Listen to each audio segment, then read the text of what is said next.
Welcome to diamond Harbour মেলা। মেলা মানেই মানুষের মিলনস্থল। প্রচুর সংখ্যক লোক এখানে এসছে এই মেলায়। চারিদিকে বিভিন্ন রকম দোকান, বিশেষ করে খাওয়ার দোকান এবং আসবাবপত্রের দোকান প্রচুর পরিমাণে এখানে আছে।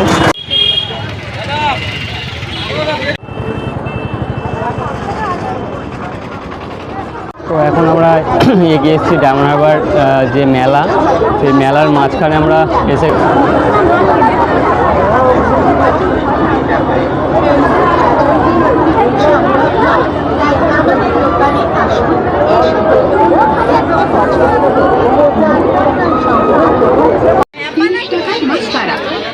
টাকায় বাচ্চাদের জন্য কিছু আনকমন আইটেমও আছে, দেখলে আপনার মন ভরে যাবে। আসুন, 30 টাকায় বাচ্চাদের জন্য কিছু আনকমন আইটেমও আছে, দেখলে আপনার মন ভরে যাবে। আসুন। তো এখন আমরা এগিয়ে এসেছি ডায়মন্ড হারবার যে মেলা, সেই মেলার মাঝখানে আমরা এসে